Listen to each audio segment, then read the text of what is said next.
Hello friends, welcome to science fact education. This is your third lectures in solid state chemistry. हम लोगों ने second lectures में सीख रखा है कि किस तरह से फार्मूला यूनिट निकाला जाता है किसी भी सिस्टम के लिए। ऑलराइट बच्चे, और फार्मूला यूनिट होता है क्या? इफेक्टिव नंबर ऑफ एटम्स और spheres present in a given respective unit cell. तो यहाँ पर आज हम लोग क्या सीखने जा रहे हैं बच्चे? पैकिंग एफिशिएंसी सीखने जा रहे हैं। पैकिंग एफिशिएंसी होता क्या है, इसको हम लोग डिटेल में समझेंगे।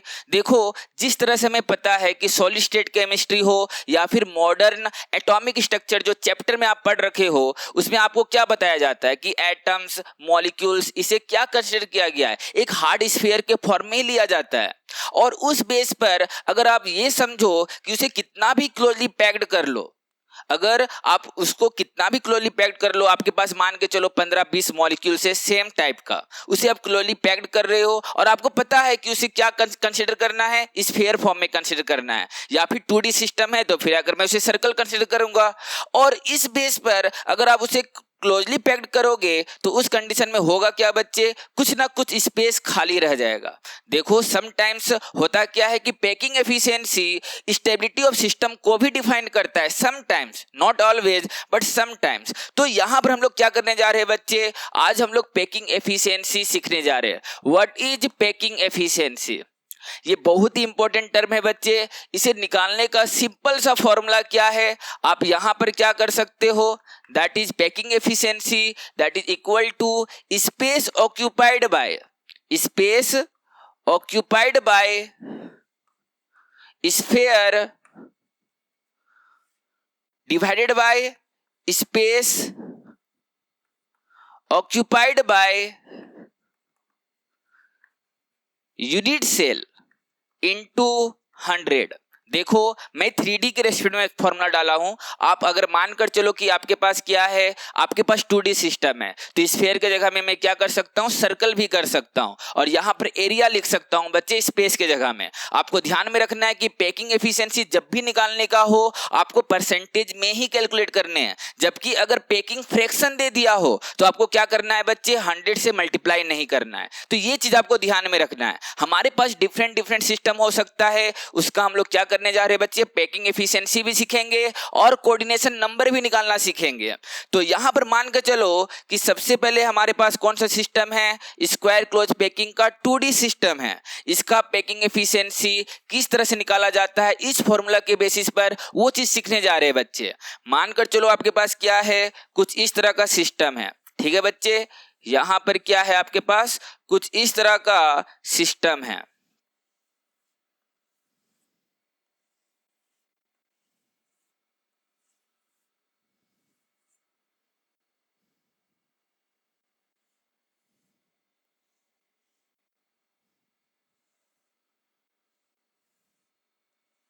देखो बच्चे, हमें इस यूनिट सेल का पैकिंग एफिशिएंसी निकालना है और सेकंड यूनिट सेल का भी पैकिंग एफिशिएंसी निकालना है। देखो, ये दोनों यूनिट सेल पॉसिबल है, इसका रीजन हम लोगों ने पहले ही सीख रखा है, ऐसा क्यों?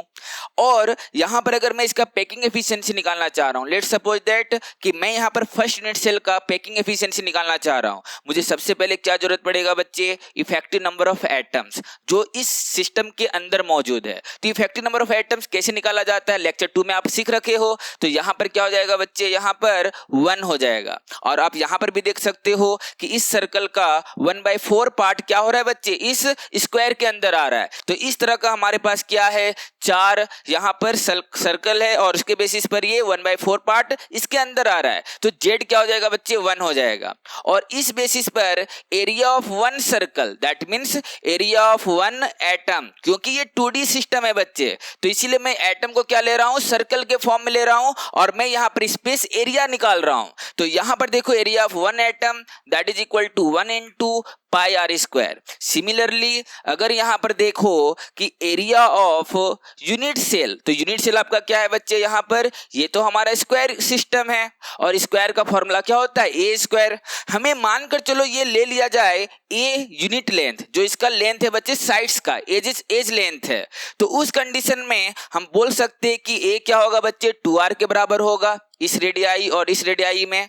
तो हम यहां पर लिख सकते हैं बच्चे ए स्क्वायर के जगह में 2r का square which is equal to 4r square. अब देखो यहां पर अगर आप पैकिंग एफिशिएंसी निकालोगे तो पैकिंग एफिशिएंसी क्या हो जाएगा बच्चे? यहां पर area of 1 atom that is pi r square और area of unit cell that is 4 r square into 100। R square से आर स्क्वायर क्या हो जाएगा बच्चे, कैंसिल आउट हो जाएगा and you will gate 78.5%।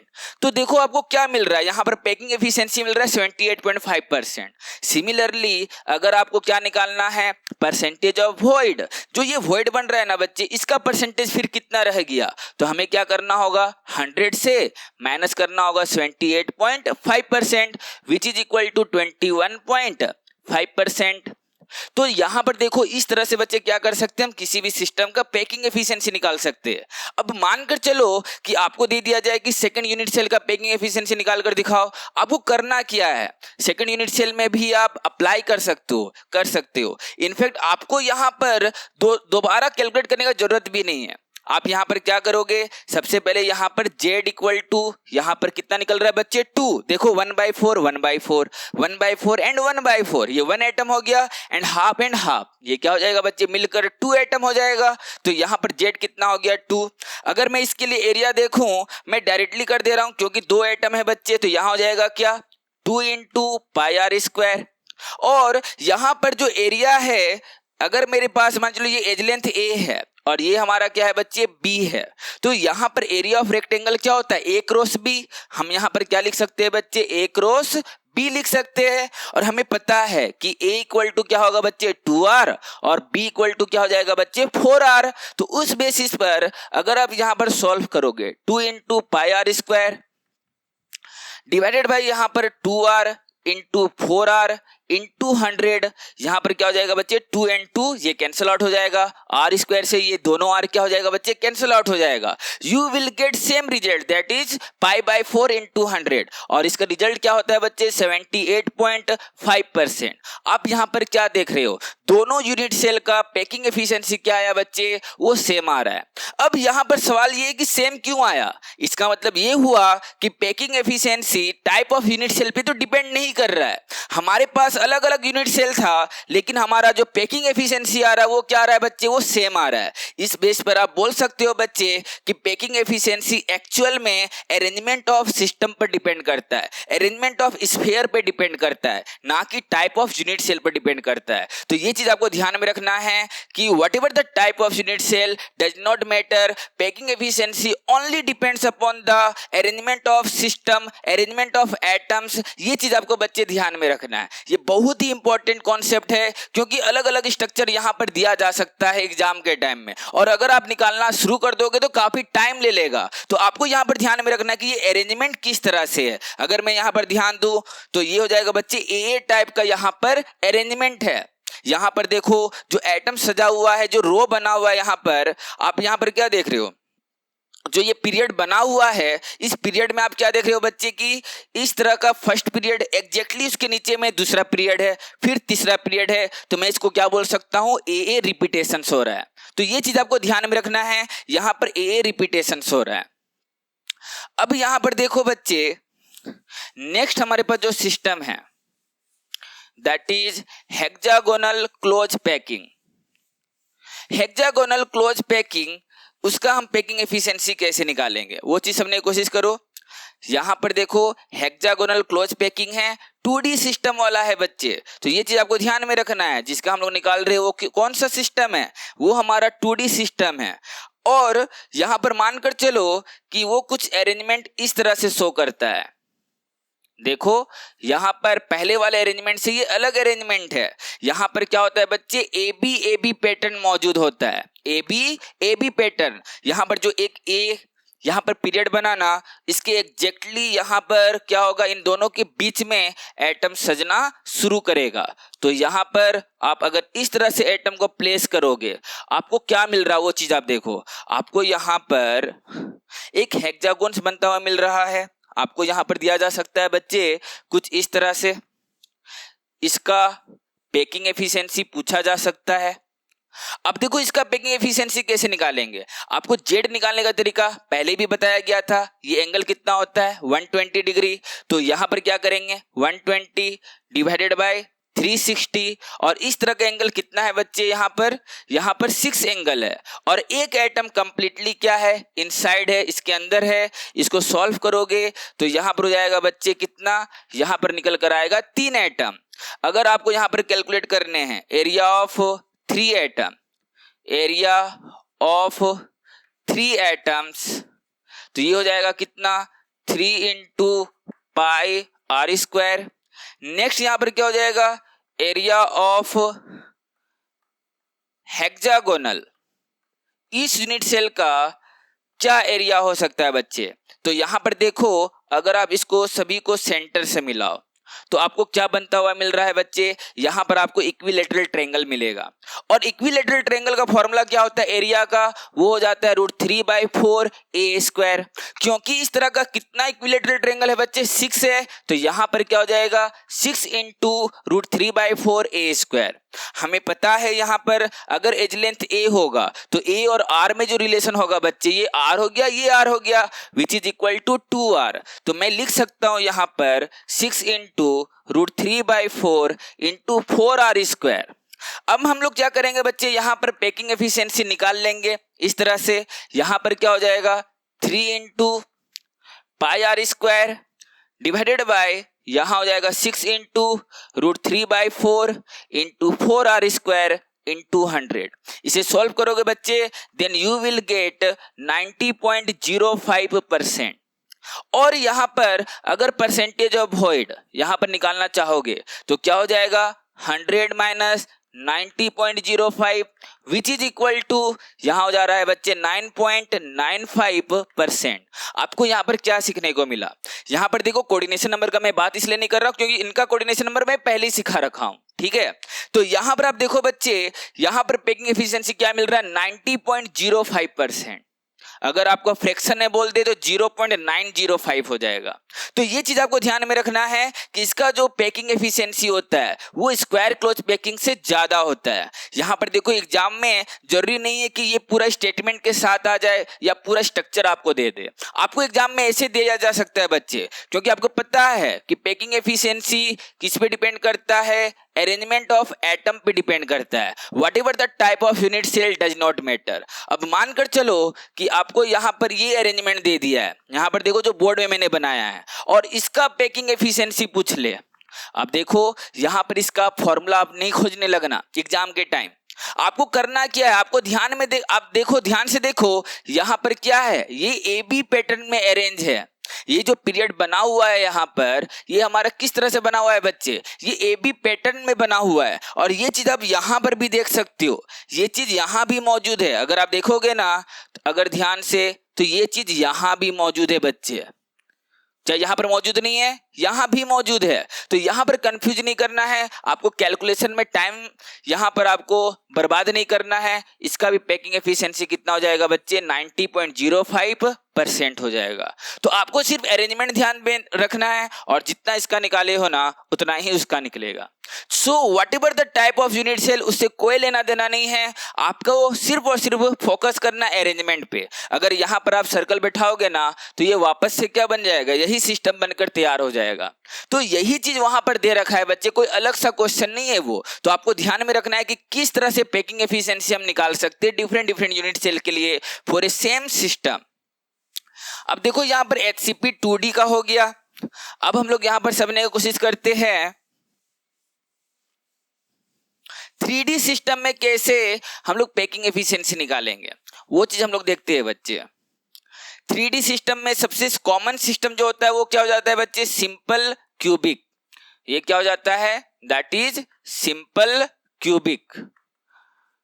Simple cubic में आपको ये तो पता है ना कि एटम किस तरह से अरेंज होता है। अगर मैं इसका बॉल स्ट्रक्चर सबसे पहले बना रहा हूं, बॉल स्ट्रक्चर में होता क्या है कुछ इस तरह से, और एग्जैक्टली इसके ऊपर में मैं दूसरा कलर यूज कर रहा हूं, ये सेम साइज का होगा बच्चे। ये जो एटम होगा ना ये सेम साइज का होगा, लेकिन मैं छोटा इसलिए बना रहा हूं ताकि आपको दो डिफरेंट एटम क्लियरली दिखे।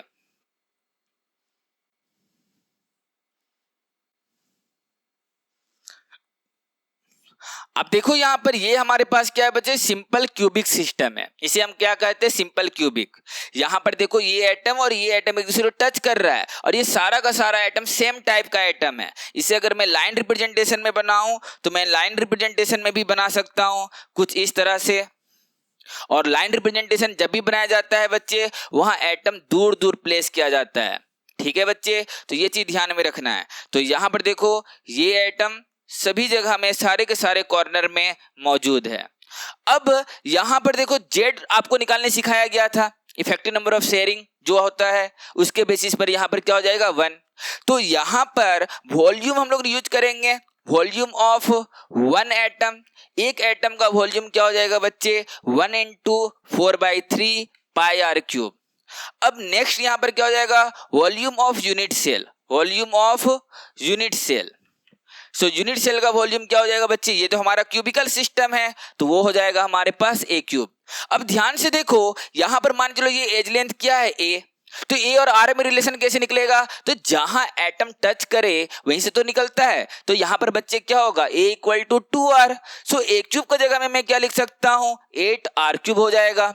पैकिंग एफिशिएंसी क्या हो जाएगा बच्चे, अगर मुझे पैकिंग एफिशिएंसी निकालना हो तो 4/3 πr³ divided by 8r³ into 100। इसको सॉल्व करो देन यू विल गेट 52.4%।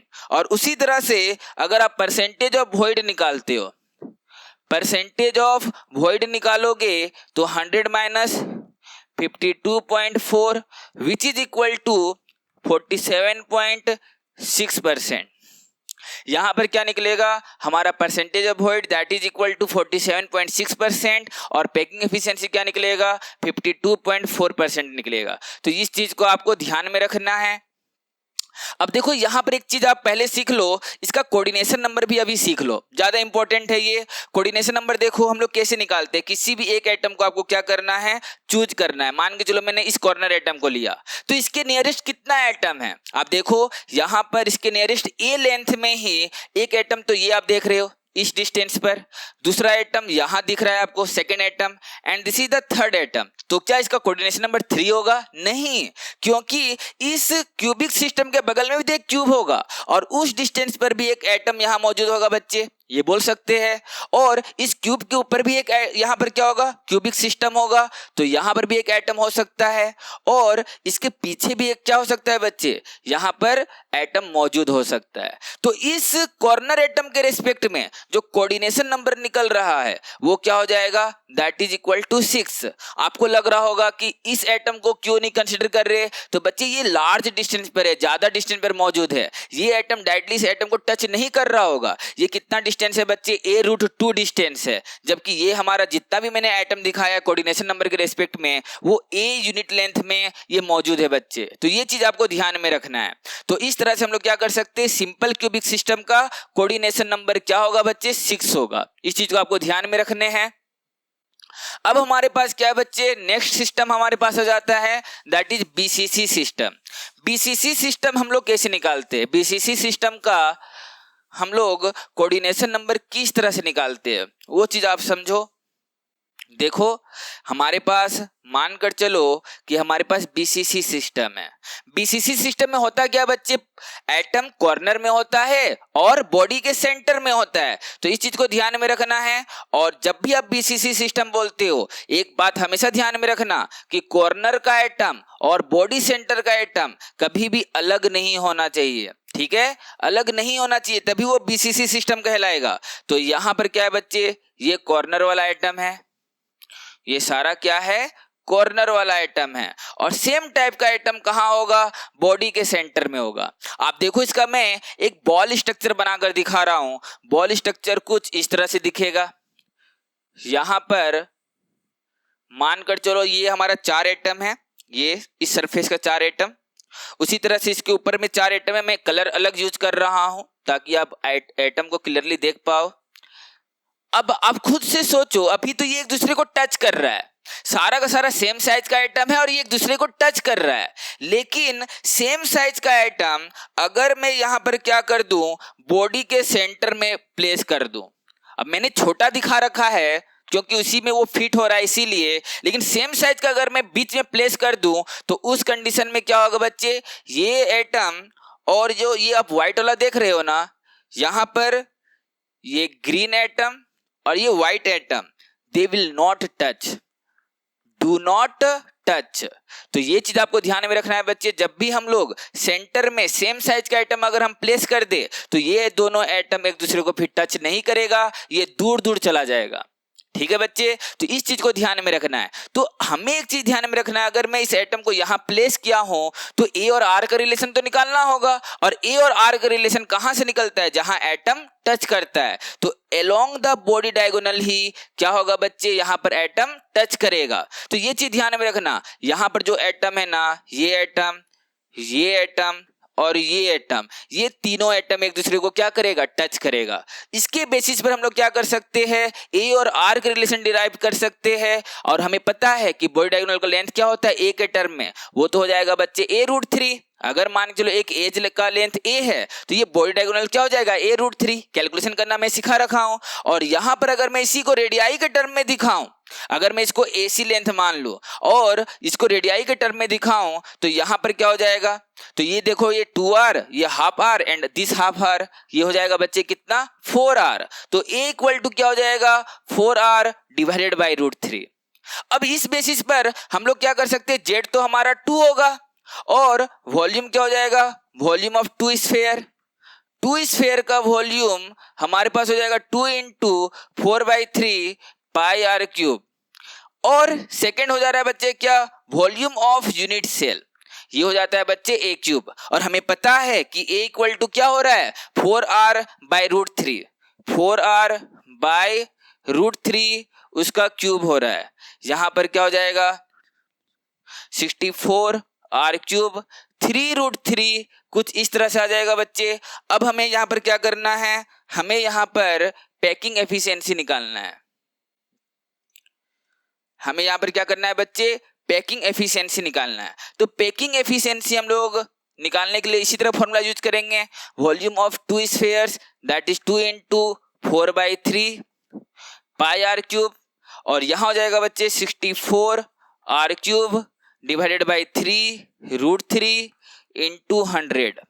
यहां पर सॉल्व करोगे आपको क्या मिलेगा बच्चे, 68% मिलेगा। इस तरह से हम लोग क्या कर सकते हैं बच्चे, पैकिंग एफिशिएंसी निकाल सकते हैं। इसी तरह से अगर आपको क्या करना है, परसेंटेज ऑफ वॉइड निकालना है तो ये हो जाएगा 100 - 68 विच इज इक्वल टू 32%। यहां पर देखो, अगर कोऑर्डिनेशन नंबर आपको पूछा जाए तो कोऑर्डिनेशन नंबर आप क्या करोगे, सेंट्रल एटम के रेस्पेक्ट में बात करोगे। यहाँ पर जो सेंट्रल एटम है और इस सेंट्रल एटम को ये क्या करता है, ये 8वां एटम क्या कर रहा होता है, टच कर रहा होता है a√3/2 डिस्टेंस से। तो यहाँ पर क्या हो जाएगा बच्चे, कोऑर्डिनेशन नंबर 8 हो जाएगा। यहाँ पर एक देखो क्वेश्चन पूछा जाता है, what is the coordination number of central atom. तो सेंट्रल एटम तो क्लियरली दिख रहा है कि यहाँ पर 4 ऊपर 4 नीचे, 8 एटम इसको टच करेगा। नियरेस्ट एटम कितना है, यहाँ पर 8 है, तो उसके बेसिस पर कोऑर्डिनेशन नंबर 8 होगा। लेकिन अगर पूछते कि what is the coordination number of corner most atom, या फिर ये कॉर्नर एटम जो है उसका कोऑर्डिनेशन नंबर क्या होगा बच्चे,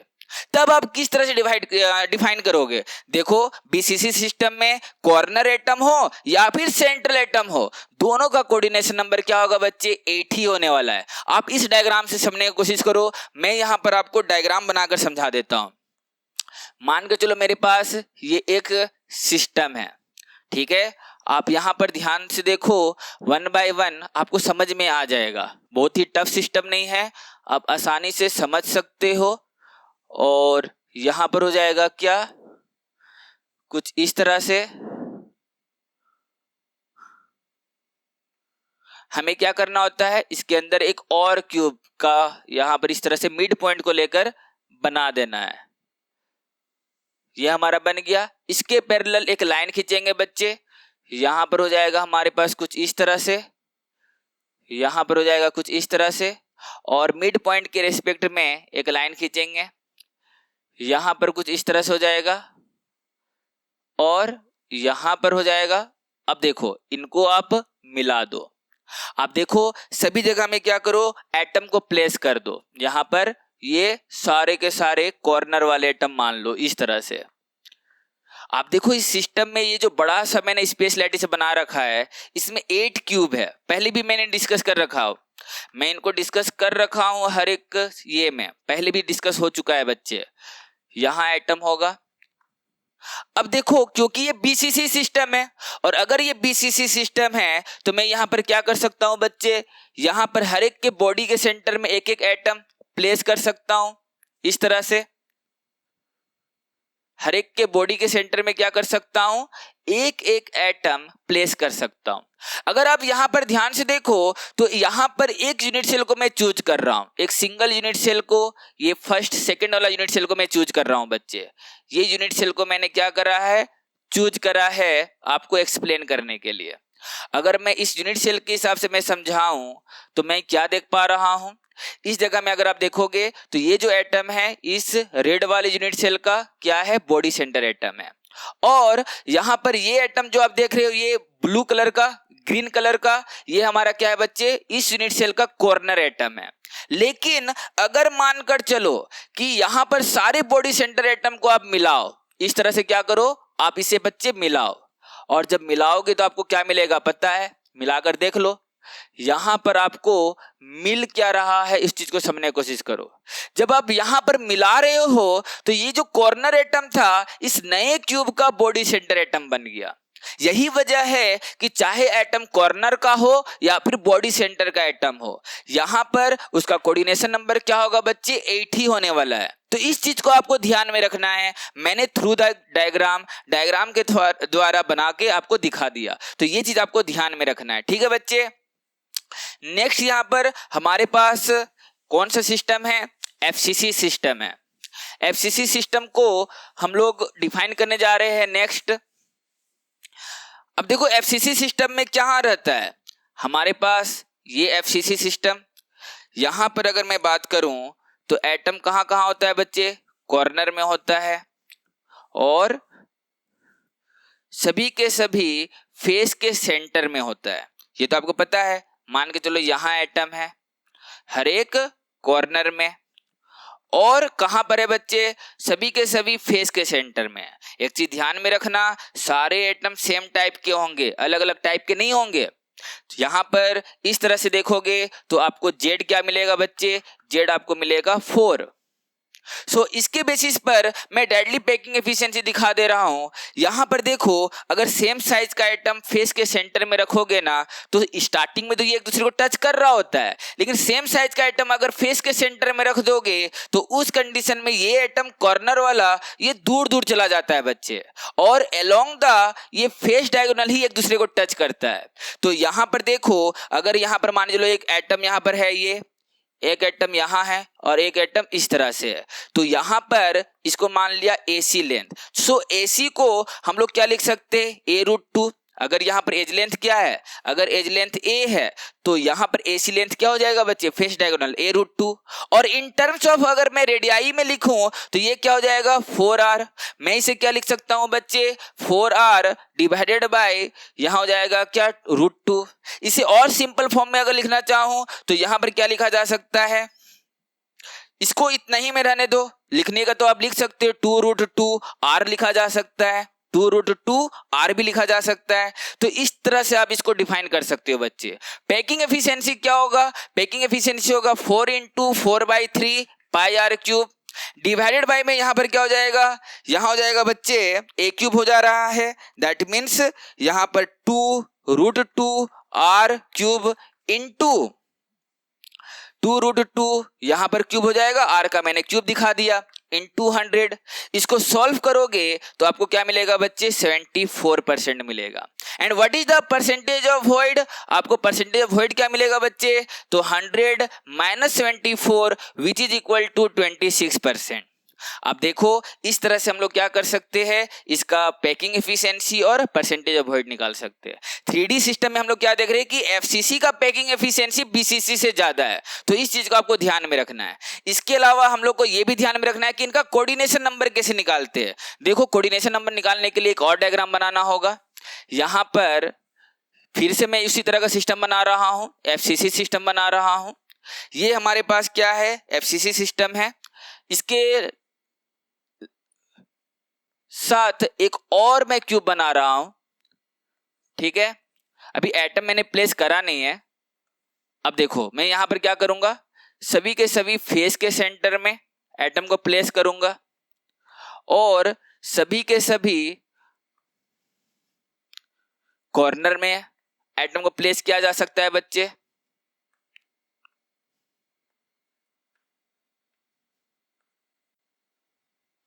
अब देखो यहां पर आपको एक चीज ध्यान में रखना है कि एटम क्या है, कॉर्नर में है और फेस के सेंटर में है। मान के चलो मैं एक एटम को मार्क कर रहा हूं, इस फेस सेंटर के एटम को मार्क कर रहा हूं। इसके नियरेस्ट कितना एटम हो जा रहा है, 4 एटम।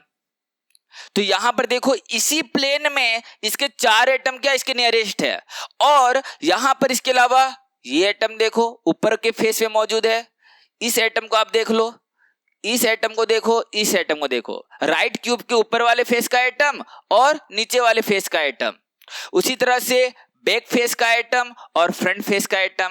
ये देखो अलग अलग लेंथ लग रहा है, बट एक्चुअल में ना ये सारा सेम डिस्टेंस पर मौजूद है। तो ये चीज आपको ध्यान में रखना है। देखो ना, ये इस सेंटर से अगर ऊपर का फेस जितना डिस्टेंस होगा उतना ही पीछे वाला फेस तो होगा।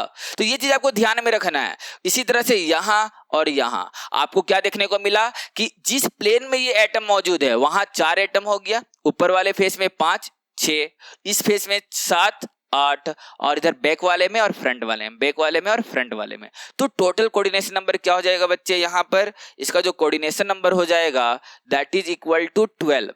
आपको ध्यान में रखना है कि इस एटम को और इस एटम को आप कंसीडर नहीं कर सकते हो क्योंकि ये ए लेंथ में मौजूद है, ये ज्यादा डिस्टेंस में मौजूद है बच्चे। तो इस चीज को आपको ध्यान में रखना है। यहां पर बाकी सारा एटम जो है ना, अगर मैं इस एटम को देखूं तो ये किस डिस्टेंस पर मौजूद है, a√2 डिस्टेंस में मौजूद है। यहां से अगर मैं देखूं तो ये भी हमारे पास क्या होगा, a√2 ही डिस्टेंस होगा, और यहां से भी डिस्टेंस क्या होगा, a√2 ही होगा। तो यहां पर ये सारा एटम क्या है, सेम डिस्टेंस पर मौजूद है।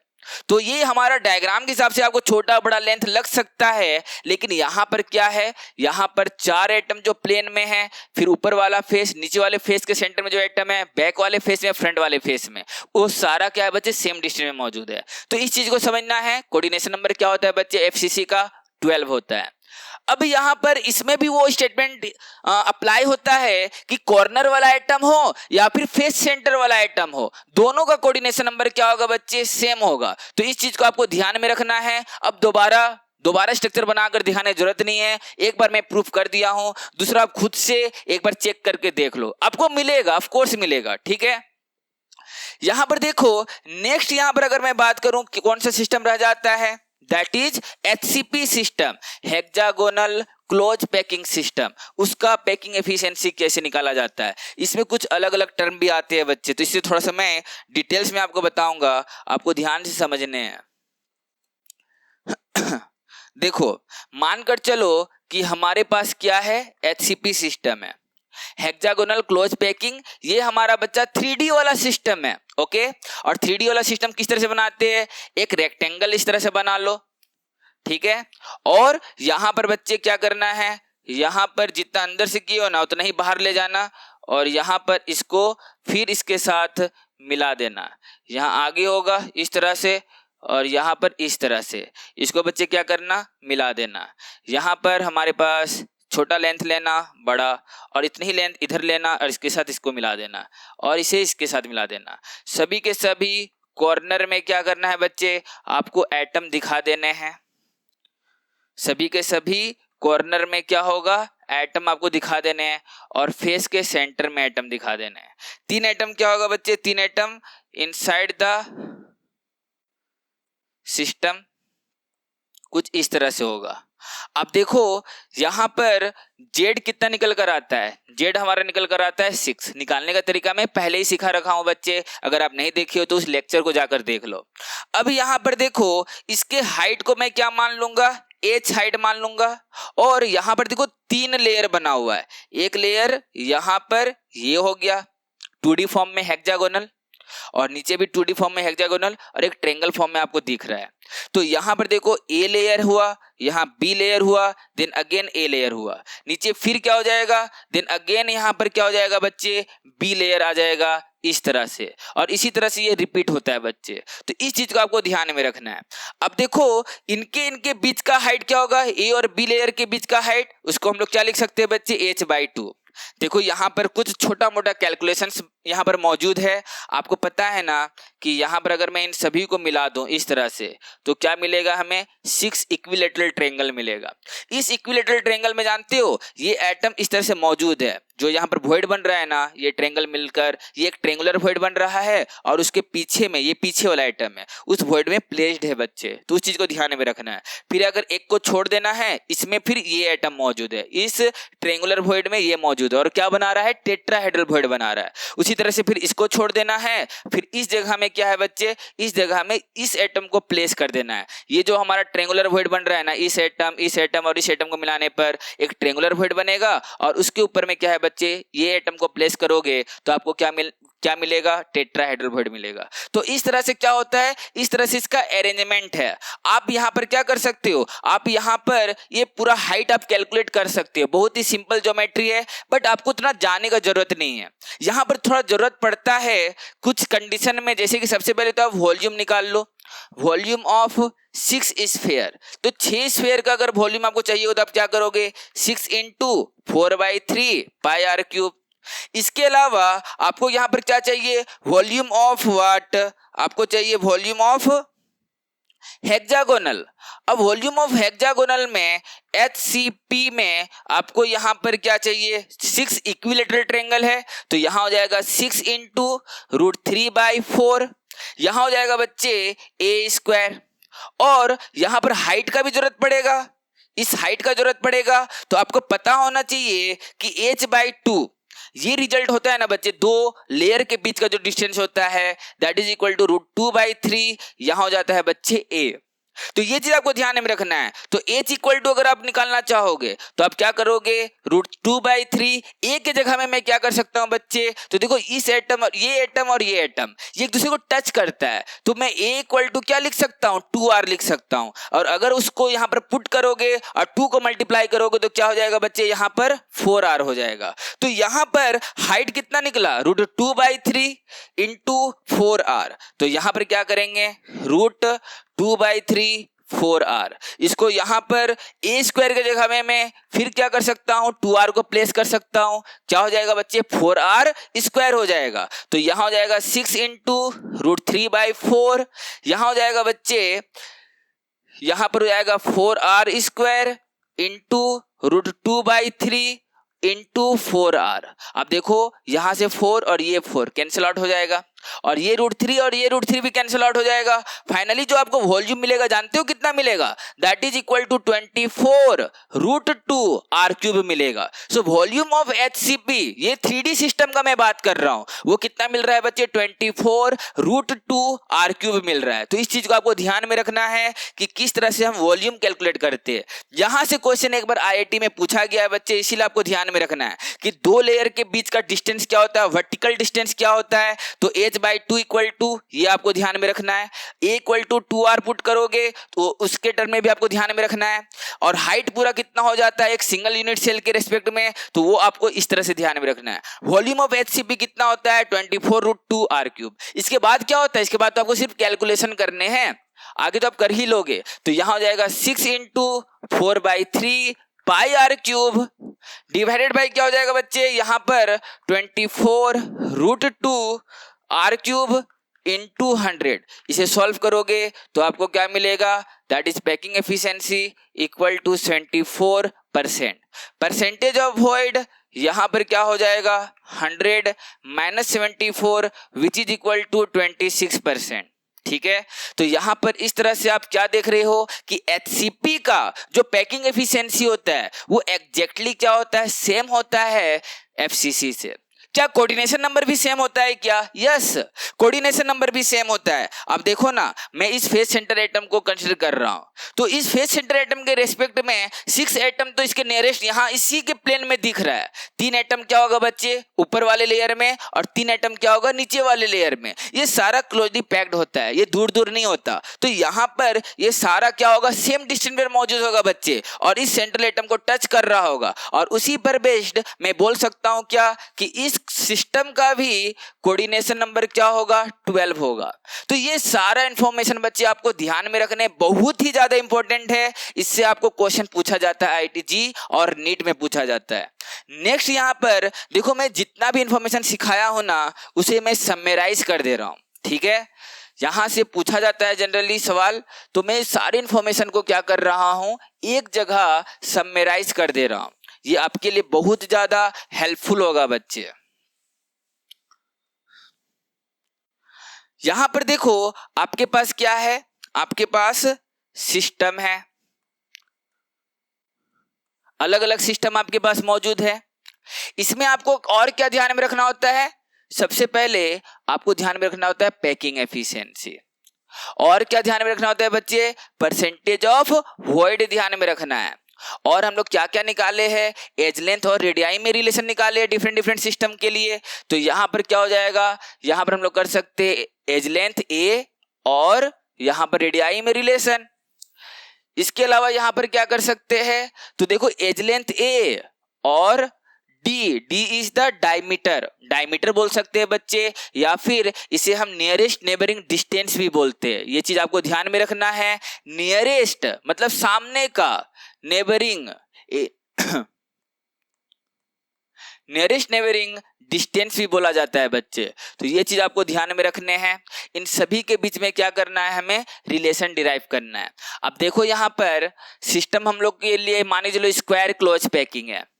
स्क्वायर क्लोज पैकिंग 2D, जहां पर क्या होता है बच्चे, ए पैटर्न मौजूद होता है, पीरियड का पैटर्न मौजूद होता है।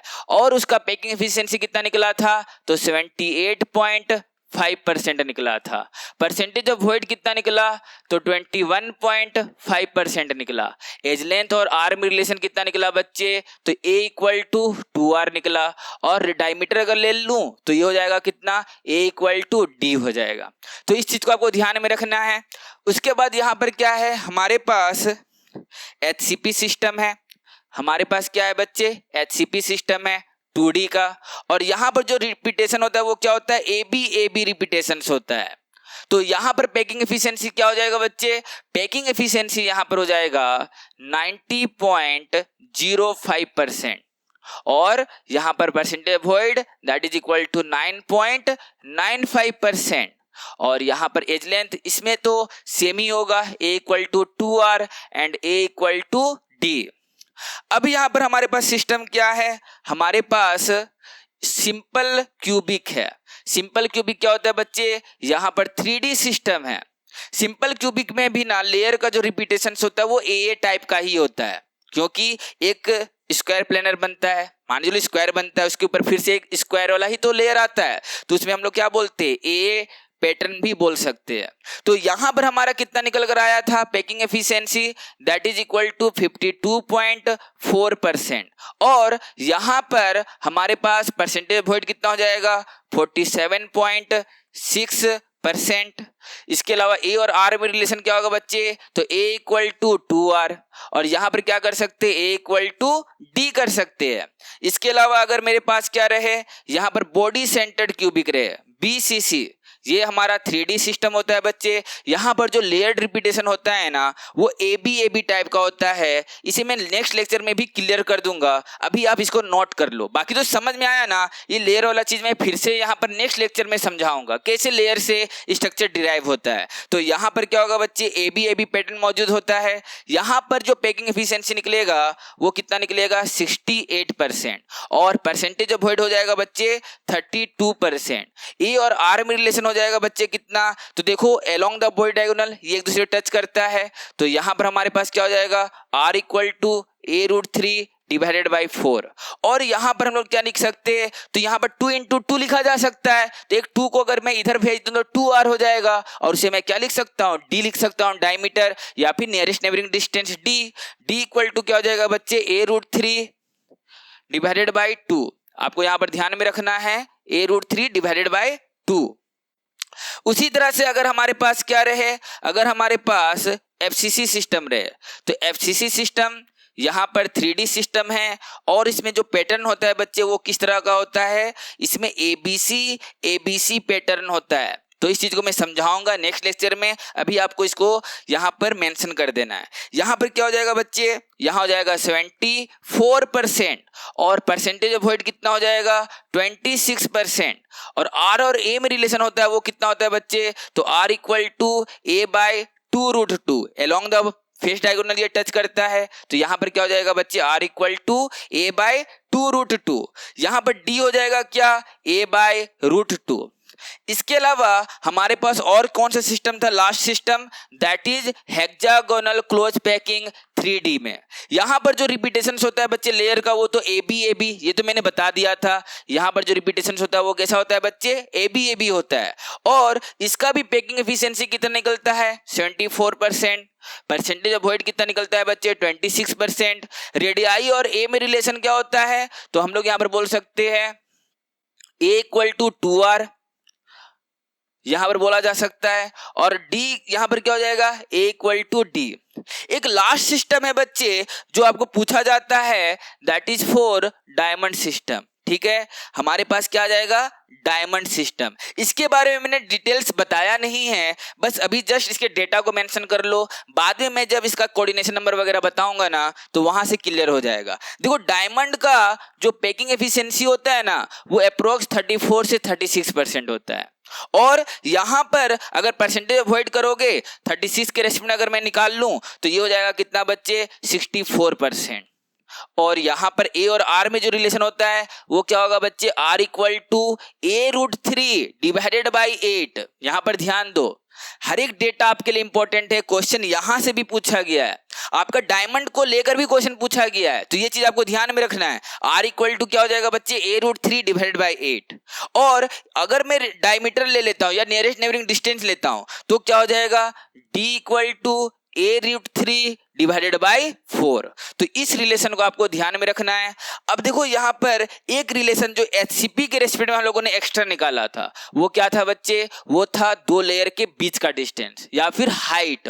वो रिलेशन भी आपको क्या करना है, ध्यान में रखना है। क्या रिलेशन था बच्चे उसके रेस्पेक्ट में कि h/2 अगर रहेगा तो यहां पर मतलब दो लेयर के बीच का जो डिस्टेंस होता है वो क्या होता है बच्चे, h/2 इक्वल टू √2/3 इनटू में हो जाएगा क्या, ये ए को आप आगे प्लेस कर देना क्योंकि वो रूट के आगे रूट के अंदर नहीं होता, रूट के बाहर होता है। तो यहां पर क्या हो जाएगा, h/2 इक्वल टू A√2/3। तो इस चीज को आपको ध्यान में रखना है। वॉल्यूम को लेकर भी आपको बताया गया है कि इसका वॉल्यूम कितना होता है बच्चे, तो 24√2r³। इस वॉल्यूम को भी आपको क्या करना है, ध्यान में रखना है। ये सारा डेटा जब आपको ध्यान में रहेगा ना तो आपको सॉलिड स्टेट केमिस्ट्री काफी आसान लगेगा और ये बहुत ही इंपॉर्टेंट है। मैंने जितना भी अभी तक डिस्कस किया है ना उसे मैंने क्या करा, एक यहाँ पर इस चार्ट में मैंने समराइज कर दिया। तो इस चीज को आपको ध्यान में रखना है, सारा समराइज किया हुआ है पॉइंट, आपको इसको ध्यान में रखना है, इसे आप याद कर लेना बढ़िया से बच्चे। आज के लिए मैं इतना ही रखता हूँ, लेक्चर को खत्म कर रहा हूँ। आपको मैं 4th लेक्चर में इसके और डिटेल्स में मैं मिलूंगा। ठीक है बच्चे, आज के लिए इतना।